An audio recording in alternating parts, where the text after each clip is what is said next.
तो कली का जो प्रभाव है ना, वो इतना भयंकर है।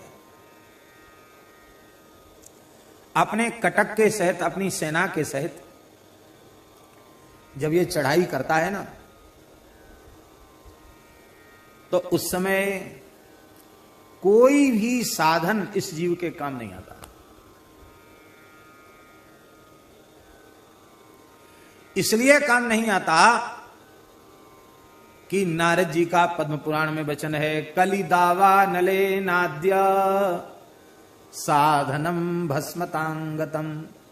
कली के प्रचंड दावा नल में ये साधन समुदाय भस्म हो गया, सूखे जंगल के समान भस्म हो गया।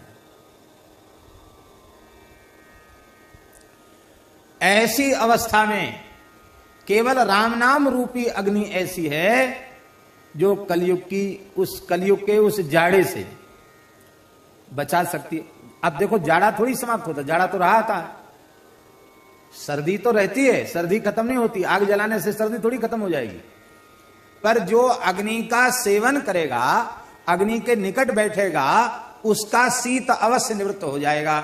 इसी तरह से हम आप कलयुग नहीं बदल सकते, पर राम नाम रूपी अग्नि का सेवन करेंगे तो कलयुग का जाड़ा प्रभाव करेगा नहीं। जो अग्नि के पास बैठेगा उसको जाड़ा नहीं लगेगा। हरिनाम के आश्रय में जो रहेगा उसके ऊपर कली का प्रभाव पड़ेगा नहीं। एक दो महापुरुष ऐसे हुए हैं। श्री नामाचार्य हरिदास ठाकुर, जिनकी नाम निष्ठा कैसी अनुपम अद्भुत थी, श्रीमन महाप्रभु जी का उन्हें कितना अनुग्रह प्राप्त था। कैसे भाग्यशाली श्री हरिदास ठाकुर, जिनके देह को स्वयं महाप्रभु जी ने समाधिस्थ किया, जिनका भंडारा स्वयं महाप्रभु जी ने भिक्षा मांग करके किया। ऐसे नामाचार्य, जिनके मृत देह को लेकर महाप्रभु जी ने उद्दाम नृत्य किया, कीर्तन किया। कैसे भाग्यशाली। हम समझते हैं कि यदि रामावतार के काल के सबसे भाग्यशाली जटायु हैं, कृष्णावतार के काल के सबसे अधिक भाग्यशाली पितामह भीष्म हैं, तो चैतन्य अवतार काल के सबसे अधिक भाग्यशाली श्री नामाचार्य हरिदास ठाकुर हैं, जिन्हें महाप्रभु का इतना वात्सल्य, इतना स्नेह, इतनी कृपा, इतनी करुणा प्राप्त हुई। वह केवल और केवल निष्काम भाव से हरिनाम का आश्रय लेने के कारण उन हरिदास ठाकुर को पथ भ्रष्ट करने के लिए, कलंकित करने के लिए दुष्टों ने न जाने कैसे कैसे षड्यंत्र रचे। वेश्या को भेज दिया, लेकिन वह भी हरिदास ठाकुर की सन्निधि पाकर के परम साध्वी हो गई, नाम निष्ठ भक्ता हो गई। उसके जीवन का अध्याय ही बदल गया, मानो उसकी मोह रूपी, विषय रूपी रात्रि विदा हो गई और विवेक रूपी सूर्य का उदय हो गया, नव प्रभात उसके जीवन में हो गया। कल तक जिसके जीवन का ऐसा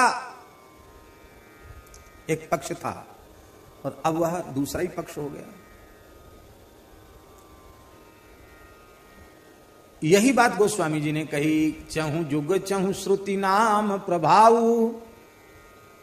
कली में बोले कली विशेष नहीं आन पाऊ।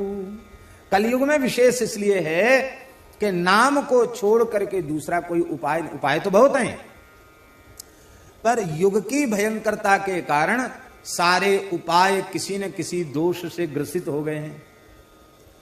सबके ऊपर कलयुग का प्रभाव पड़ गया। केवल और केवल राम नाम, हरि नाम, कृष्ण नाम, गोविंद नाम ऐसा है, चाहे जैसा भयंकर कलयुग आ जाए, भगवान नाम पर प्रभाव नहीं पड़ सकता। वो तो विशुद्ध ही रहेगा, विशुद्ध ही है।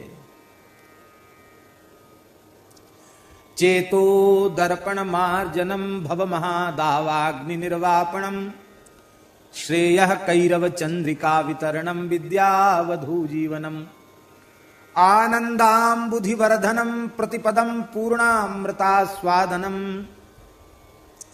सर्वात्म स्नपनम परम विजयते श्री कृष्ण संकीर्तनम।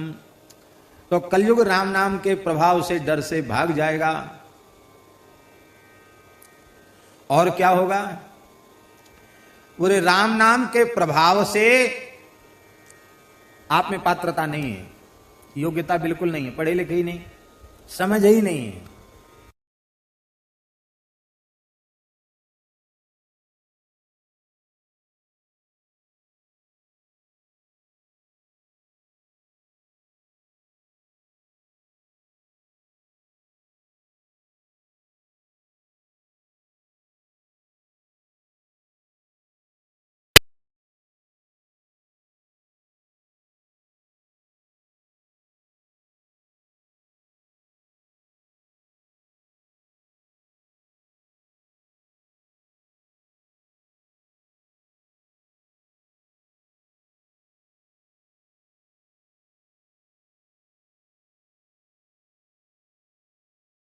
ज्यादा थी।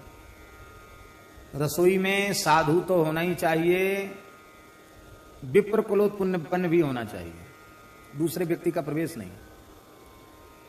लोग कहते महाराज जी ऐसी बात मानते हैं, भेद मानते हैं, ऐसा लोग कहने वाले कहो, पर वो कहते नहीं, रसोई पूजा में हमारे यहां मर्यादा नहीं होगी। कुआ के जल से सारी रसोई बनती थी, कपड़ा से छान कर जल का प्रयोग, पुराने संत थे। तो भंडारा था, भंडारे में ब्रजवासी हलवाई पक्की रसोई बनाने आते थे। उनका भी बड़ा नियम था महाराज, वो खूब घर से नहा के आए हैं, पर खाक चौक में आके उनको कुआ के पानी से नहाना पड़ेगा, चाहे ठंड हो चाहे कुछ हो। फिर कोरा कपड़ा महाराज देते, कोरी साफी, बंगाली साफी आती वो लाल रंग की चौकड़ी वाली, एक साफी पहन लो, एक साफी ओढ़ लो, कमर में बांध लो, कोरा कपड़ा पहन के रसोई बनानी पड़ेगी। और रसोई से बाहर निकल गए फिर नहाओ। तो वो गिने चुने ब्रजवासी थे जो बाबा के यहाँ रसोई बनाने आते, पर रसोई बहुत सुंदर बनती थी। तो दामोदर दास जी रसोई बनाते। एक दिन भंडारा था, तो जिस दिन भंडारा होता उस दिन रसोइयों को छुट्टी होती। तो वो बैठे थे मंदिर के द्वार पर और माला फेर रहे थे, जगमोहन में बैठ के हजारा माला फेर रहे थे। महाराज जी ने पूछा, दामोदर दास? हाँ महाराज। देख घड़ी में कितना बज गया? बड़ी घड़ी थी पुरानी, कितना बज गया? वे ऐसे महात्मा थे कि हम समझते हैं 35-40 साल लगातार एक आसन से रह गए भगवान। उन्होंने अब तक घड़ी कैसी होती है, घड़ी में कैसे बजता है, आज तक सोचने का उनको सोचे ही नहीं उन्होंने। महाराज जी ने आज नई बात पूछ दी, दामोदर दास देख घड़ी में कितना बज गया? बूढ़े थे, ऐसे हाथ करके बोले, हो महाराज हो नाव जानत, देहाती भाषा बोलते थे, हो नाव जानत महाराज, छोटी सुई बड़े सुई से 4 अंगुल दूर है, अब हिसाब आप लगा लो। छोटी सुई से बड़ी सुई 4 अंगुल दूर है, आप हिसाब लगा लो। 12 बजने में 5 मिनट कम थे। वो ये नहीं गिनती जानते थे कि 12 की संख्या कैसी होती है, 8 की संख्या कैसी, वो कुछ नहीं समझते। बड़ी सुई छोटी सुई से 4 अंगुल दूर है। महाराज बोले, है तेरी जेरे तेरी, बुढ़ा हो गया, मरने को आया, अब तक घड़ी देखना नहीं आया, खाली माला फेरता है और कुछ नहीं आता है, राम राम राम, कुछ नहीं आता है। ऐसे सरल महात्मा थे। महाराज जी बोले, दामोदर दास बैसाख की विदाई कब करोगे? महीना की विदाई होती थी महाराज के यहाँ, कड़ी पकौड़ी बन के तब महीना की विदाई होती थी। बैसाख की पूर्णिमा थी, कड़ी पकौड़ी, कड़ी छोंक दी उन्होंने, पकौड़ी बना दी और बस अब अपने बैठ गए भजन करने। मंदिर में भोग सर गया, गए पंगत तो कर ले। महाराज भजन करते करते भगवत धाम चले गए, हाथ में माला, 12 तिलक, भजन करते करते ठाकुर जी के यहाँ चले गए। महाराज जी कहते थे, पढ़े लिखे लोगों के कल्याण में तो संदेह देखा, पर भोले भाले बिना पढ़े लिखे राम राम जपने वाले, उनका बड़ी सरलता से कल्याण होते देखा है हमने। ऐसी कई घटनाएं सुनाती थी।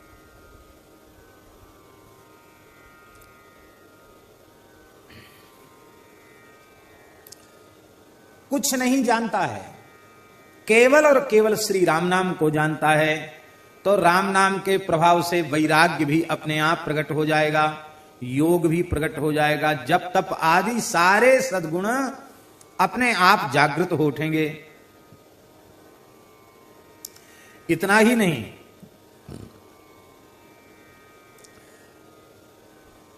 सारी कर्म राशि क्षीण हो जाएगी।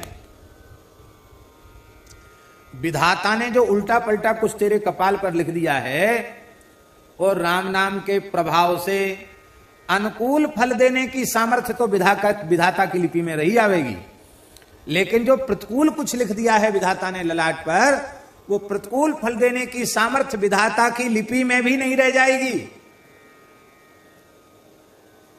क्योंकि मंत्र महामणि विषय ब्याल के, मेटत कठिन कुअंक भाल के। भाग्य की लिपि ही भगवान नाम जब से बदल जाती है। भाग्य की लिपि बदल जाती है। और क्या होगा? यदि तू मेरे कहने में आकर के राम नाम का स्नेह पूर्वक जप करेगा, तब तुझे अमृतमय राम नाम का लड्डू झिककर खाने को मिलेगा। लड्डुआ मिलेगा जीवने को। खूब प्रेम से आपने लड्डुआ बनाया।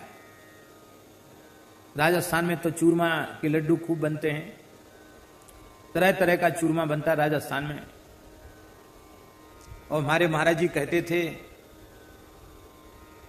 कहते चूरमा एक कंगला साई होता है, एक त्यागी साई होता है। बोलो भक्तवत्सल भगवान की। कंगला साई कैसा? बोले चूरमा का लड्डू तो बन गया, पर मुंह में खाने से चिपकता है चूरमा, वो कंगला साई है। और त्यागी साई क्या है? बोले चूरमा का देसी चूरमा। देसी चूरमा अलग होता है। देसी चूरमा क्या है? बढ़िया मुंह डाल करके सुंदर बाटी बनाई, और बाटी बनाकर कंडे की आंच, बाटी बना करके टिक्कड़ बना के उसकी विभूति झाड़ के उसी को उसका चूरमा बना दिया। उसमें थोड़ा गुड़, उसमें घी, तो इतना घी कि लड्डू ऐसे हाथ में चूरमा का लो तो उंगलियों के नीचे से टप टप घी गिरने लग जाए। उसको महाराज कहते थे त्यागी साई चूरमा। एक कंगला वाला कंगला साई चूरमा, एक त्यागी साई चूरमा। लड़ुआ हाथ में ले तो घी टपकने लग जाए, ऐसा चूरमा। चुचेमा घी का, चुचाने वाला घी, ऐसा चूरमा। पर महाराज ऐसा चूरमा आप कितना खाओगे? ज्यादा तो नहीं खा सकते। मान लो कथनचित खा ही गए ज्यादा तो डकार आएगी, बदहजमी हो जाएगी, पेट चढ़ जाएगा, पेट चल जाएगा, जाने क्या क्या उपद्रव नहीं हो जाएंगे। और कहीं आजकल जो बीमारी चलती है शुगर की बीमारी, महाराज जी कहते थे सुअर की बीमारी। वो शुगर नहीं बोल पाते थे, शुगर कहते थे। ए तुझे शुगर हो गया है? शुगर हो गया नहीं, तेरी शुगर हो गया है। जिसको शुगर हो जाता और उनको पता चल जाए इसको शुगर है, उसको कभी गुलाब जामुन, लड्डू, जलेबी, बूरा परोसने को बिल्कुल छूने नहीं देते। उसको कहते इसका भगवान ने खुद ही बंद कर दिया, साधुओं को मार देगा भूखा, कुछ नहीं खिलाएगा। जो झिक के खूब शक्कर खा सकता वही खिलावे। बड़ा आनंद था उनके समय में भंडारे का। तो यदि आपको शुगर हुआ और आपने स्वाद में ज्यादा खा लिया तो शुगर बढ़ जाएगा तो भी खतरा, और शुगर बिल्कुल घट गया तो भी खतरा। बड़ी विचित्र स्थिति है। पर ये राम नाम रूपी, हरिनाम रूपी लड्डू चाहे जितना खाओ, इससे कोई उगर सुगर नहीं होगा, भवरोग समाप्त हो जाएगा। और महाराज इस प्राकृत लड्डू के खाने से तो तृप्ति होगी, पर हरिनाम रूपी लड्डू जीवन भर खाते चले जाओ। 22 घंटा तक लड्डू खाने वाले जीवने वाले महापुरुष भय हैं, 22.5 घंटे तक लड्डू जीवने वाले भय हैं, लेकिन संतोष उन्हें भी नहीं हुआ। संत श्री दादू दयाल जी के संबंध में हमने सुना है कि 1 खरब राम नाम का जप किया था उन्होंने। कितना? आजकल के लोग विश्वास ही नहीं करेंगे। 100 करोड़ का 1 अरब और 100 अरब का 1 खरब, यही है ना। 1 खरब राम नाम का जप किया था। कल्पना, कपोल कल्पित बात नहीं है, सच्ची बात है। और जब संत श्री दादू दयाल जी भगवत धाम जाने लगे तो दादू दयाल जी रोने लगे, उनके नेत्रों से आंसू बहने लगे। उनके साधकों ने, शिष्यों ने पूछा, महाराज आपने जीवन भर राम नाम का जप किया है और आप तो महान त्यागी, तपस्वी, विरक्त, जीवन मुक्त महापुरुष हैं, ब्रह्म स्वरूप हो चुके हैं। आपका कहीं भी शरीर संसार में राग नहीं है, न शरीर में अहमता है और न संसार के प्रति आपकी ममता है। फिर आप मृत्यु के क्षण में क्यों रो रहे हो? मृत्यु के क्षण में रोना उनको पड़ता है जिनकी शरीर में अहमता है, संसार में ममता है। आप क्यों रो रहे हो? बोले हमें एक भारी दुख है, उसके कारण हम रो रहे हैं। कौन सा दुख है? संत दादू दयाल जी ने कहा, देह हवाले हो रही, होश रही मन माही, दादू जैसा नाम था वैसा लीना नाही। देह तो पंच तत्व में मिलने वाली है, पर हमारे मन में एक ही बात की होश रहेगी, हम भजन नहीं कर पाए। जैसा नाम था वैसा नाम हमने नहीं लिया, ऐसे ही समय हमारा नष्ट हो गया, भजन से संतोष नहीं हुआ, इसलिए रो रहे हैं। फुलेरा गांव के पास नारायणा है, हमारे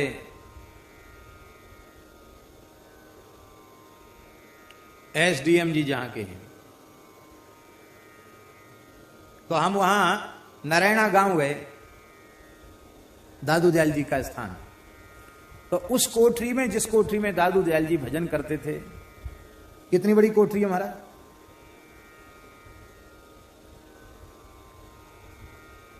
आदमी न तो खड़ा हो सकता न लेट सकता। वो कोठरी कहें कि उसको गुफा कहें, छोटी सी ऐसी कोठरी। वे दादू दयाल जी जिनका दर्शन करने शहंशाह अकबर आया था, वो कोठरी आज भी है दादू दयाल जी की। महाराज जी थोड़ी देर हम बैठे, 400-500 वर्ष हो गया, लेकिन आज भी उस कोठरी में आप शांति से बैठ जाइए गुफा में, तो लगेगा कि यहां के कण कण से राम नाम प्रकट हो रहा है।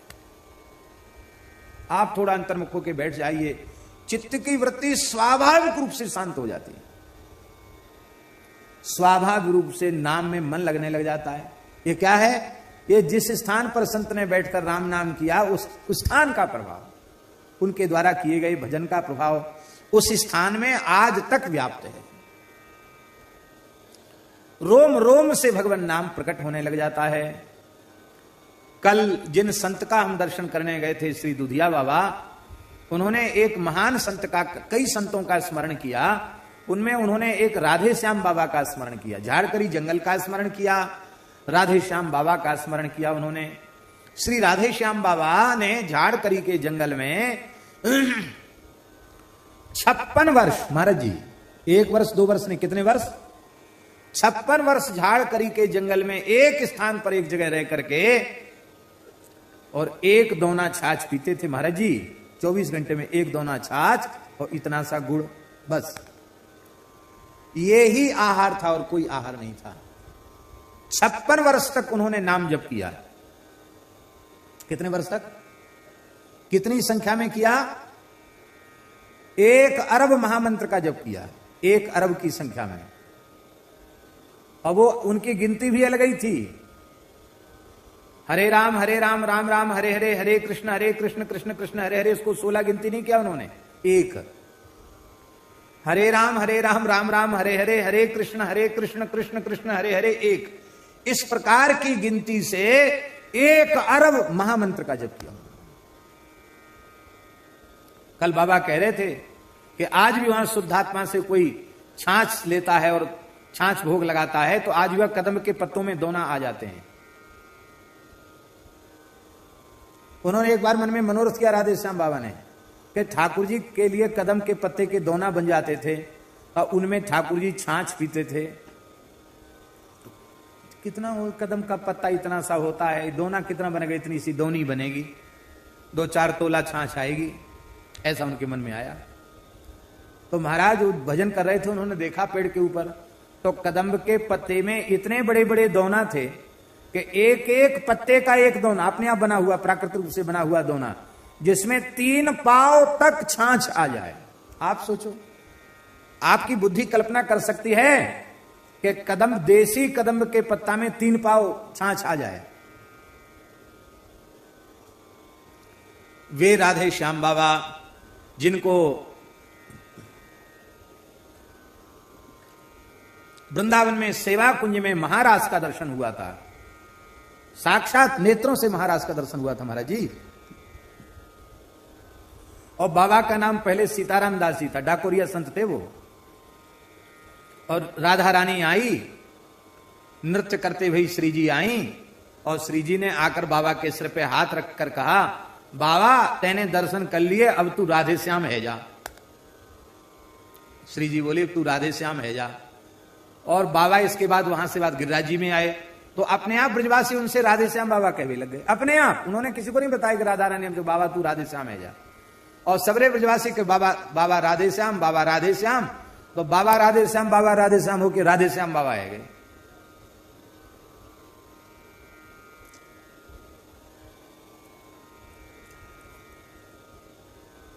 इस लड्डू के खाने से कभी तृप्ति होने वाली नहीं है। कोई रोग आदि व्याधि शरीर में बढ़ जाएगी ऐसा नहीं। इसकी मिठास शुगर बढ़ाने वाली नहीं है। राम नाम रूपी लड्डू ये तो महाराज भवरोग रूपी महाव्याधि का समन करने वाला ये मोदक है। हमारे यहां साधु में पंगत में जो सिया हरि नारायण गोविंदे बोलते हैं, उसमें तरह तरह के कीर्तन हैं। उसमें एक ये भी है, राम नाम लड्डू गोपाल नाम खीर, हरि को नाम मिश्री आए घोर घोर पी, सिया हरि नारायण गोविंद भज रामा कृष्णा गोविंद। लो भाई, राम नाम लड्डू गोपाल नाम खीर और हरि को नाम मिश्री आए घोर घोर पी। सारी मिठाई भगवान नाम में। यही बात इस पद में गोस्वामी जी कह रहे हैं।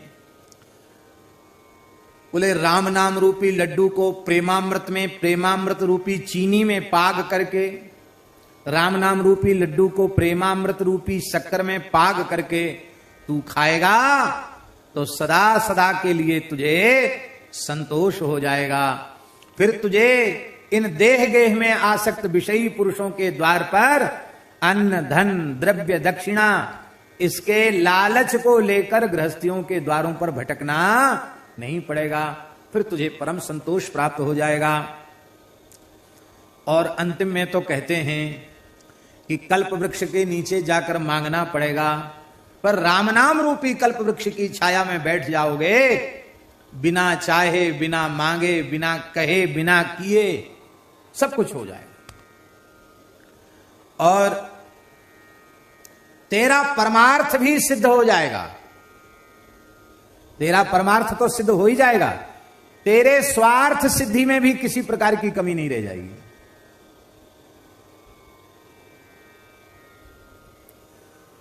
बड़ौदा में 9 दिन का अखंड संकीर्तन हुआ श्री राम जय राम जय जय राम का। परम श्रद्धे पूज्य श्री डोंगरे जी महाराज उसके यजमान थे, मनोरथी थे। और कीर्तन था पूज्य श्री प्रेम भिक्षु जी महाराज का, और कीर्तन कराने वाले यजमान थे डोंगरे जी महाराज। और जब 9 दिन के अखंड श्री राम जय जय राम कीर्तन के बाद नगर संकीर्तन की शोभा यात्रा निकली, तो श्री डोंगरे जी महाराज की संतों में कैसी श्रद्धा थी। पूज्य श्री प्रेम भिक्षु जी महाराज की खड़ाऊं अपने सिर पर रख करके, मस्तक पर विराजमान करके डोंगरे जी महाराज बिना पदत्राण के पैदल पैदल यात्रा में चल रहे थे, और लगातार उनके नेत्रों से प्रेमांसु बहते रहे। ऐसे अनुरागी प्रेमी थे पूज्य डोंगरे जी महाराज। और श्री प्रेम भिक्षु जी महाराज वो तो बड़े दैन्य भाव से भावित महापुरुष थे, लेकिन उनके लिए हाथी मंगाया। हाथी, उनको हाथी पर बिठाया। बोले महाराज आपको तो हाथी पर बैठना पड़ेगा। पीछे पड़ के आग्रह पूर्वक उनको हाथी पर बिठा दिया। तो जिनको हाथी पर बिठा दिया प्रेम भिक्षु जी महाराज, उनके नेत्रों में भी प्रेमाश्रु बह रहे थे। महाराज जी आप इतने भावुक क्यों हो रहे हैं? तो आपने हाथ जोड़कर कहा, हो तो सदा, गोस्वामी तुलसीदास जी की एक पंक्ति कही, हो तो सदा खर को असवार, तेरे ही नाम गयंद चढ़ायो। हम तो सदा से गधे पर बैठने लायक थे, पर धन्य है श्री राम नाम महाराज, आज हमारे जैसे एक अति तुच्छ प्राणी को हाथी पर बिठा दिया। हमारे कहने का आशय यह है कि आप कुछ भी न चाहो तो संसार की सर्वोच्च वस्तु बिना चाहे, बिना मांगे, बिना उद्यम के तुम्हें बिना चाहे मिल जाएगी। चलो एक और उदाहरण दे देते हैं। कल श्री स्वामी नवलराम जी महाराज ने एक बात हमको बताई, बड़ी अच्छी लगी। उन्होंने बताया कि परम श्रद्धेय स्वामी श्री राम सुखदास जी महाराज,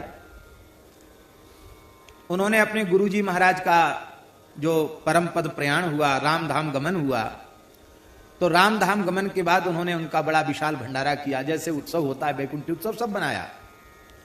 और इतनी उदारता पूर्वक उत्सव किया कि उसमें कर्ज हो गया। गुरु जी के उत्सव में उनको कर्ज हो गया, तो कर्ज पटाने के लिए कथा बांचकर कर्ज भी पटाया, कथा कह करके। और फिर सब स्थान और जो कुछ था अपने गुरु भाइयों को दे करके उसके बाद से निश्चय कर लिया, 1 इंच भूमि कहीं खरीदना नहीं, अपने लिए एक भूस की झोपड़ी भी बनाना नहीं, पैसा छूना नहीं, पैसा रखना नहीं, कंचन कामनी के संपर्क मात्र का सर्वथा त्याग। और जीवन की अंतिम श्वास तक उस वैराग्यपूर्ण रहने का निर्वाह किया। आरंभ में तो बहुत से लोग करते, बाद में फिर निर्वाह नहीं हो पाता, लेकिन एक जैसा अपने पूरे जीवन का निर्वाह किया स्वामी जी महाराज ने। किसी ने कहा महाराज पैसा छूना आपने बंद कर दिया, आपको कहीं जाना हो तो कैसे जाओगे? भाई बस में तो किराया लगेगा, ट्रेन में भी किराया लगेगा, कैसे जाओगे? स्वामी जी बोले हमने जाने आने का संकल्प ही त्याग दिया है। बोले कोई काम की जरूरत पड़ गई तो कैसे करोगे? बोले हमने को काम करने के संकल्प विकल्प का ही त्याग कर दिया है। अब जिसको जाने आने की जरूरत पड़ेगी उसको पैसे की जरूरत है, जाने आने की इच्छा ही नहीं, खत्म हो गई। अब सत्संग के निमित्त कोई ले जाना तो ले जाओ, पहुंचा जाओ, हमें अपनी इच्छा से कहीं जाना आना नहीं। तो अब हम आपसे पूछ रहे हैं महाराज जी कि इस प्रकार की त्यागपूर्ण वृत्ति से वो जीवन पर्यंत रहे। और ये बाहर का त्याग नहीं था, ये उनके भीतर का त्याग था। बाहर का त्याग ज्यादा दिन नहीं चलता है, ये उनके भीतर का त्याग था। लेकिन अब हम आपसे पूछते हैं, जो छूते हैं, जो रखते हैं, वे भले ही विपत्ति में रह जाएं, कष्ट में रह जाएं, असुविधा में रह जाएं, लेकिन जिन्होंने संग्रह परिग्रह किया नहीं, जिन्होंने छुआ तक नहीं, उनके जीवन में देखो किसी वस्तु का अभाव हुआ तो बताओ। महंगी से महंगी गाड़ी में बैठे बिना पैसा के, हवाई जहाज में बैठे बिना पैसा के, और अकेले बैठे सो नहीं, इतने संतों को लेकर बैठे बिना पैसा के। कौन सी चीज ऐसी थी जो उनके पास ना आई हो? ये बात गोस्वामी जी कह रहे हैं इस पद में। तू ईमानदारी से, निष्काम भाव से राम नाम का जप तो कर, परमार्थ तो तेरा सिद्ध हो ही जाएगा, इसमें संदेह नहीं है। स्वार्थ में भी तेरे कमी नहीं रहेगी।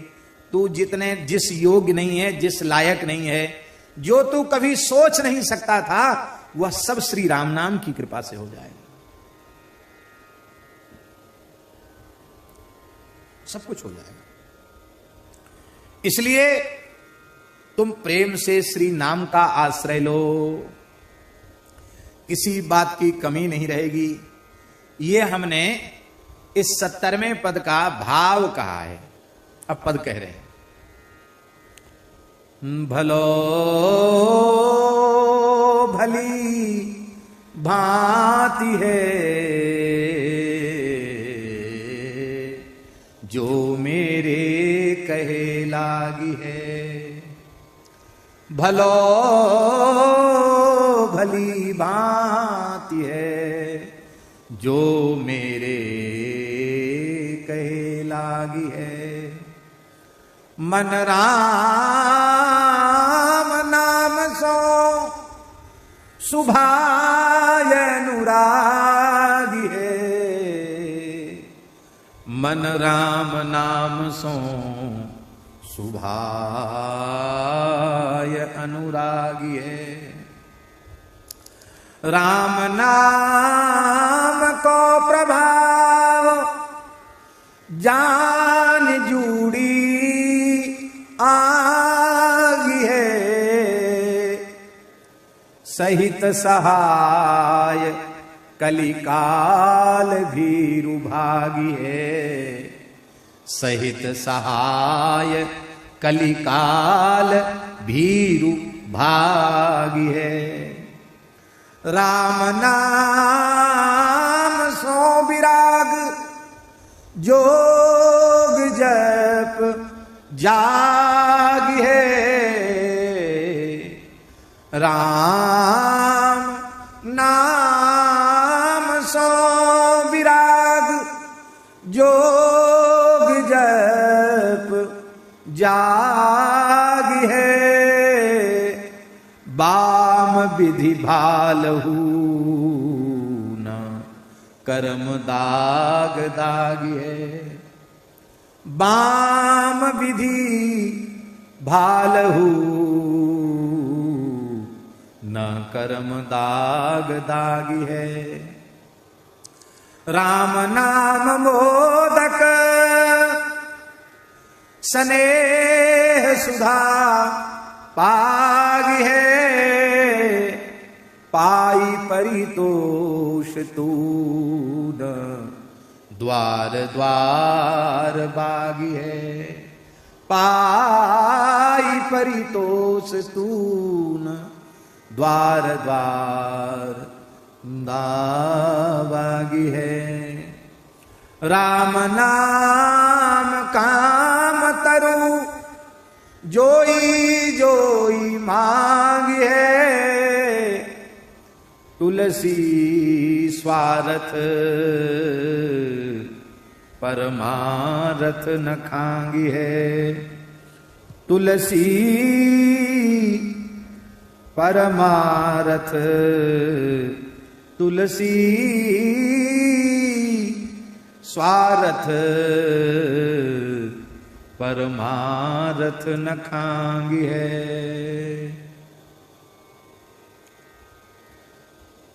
बोलो भक्त वत्सल भगवान की जय। देखो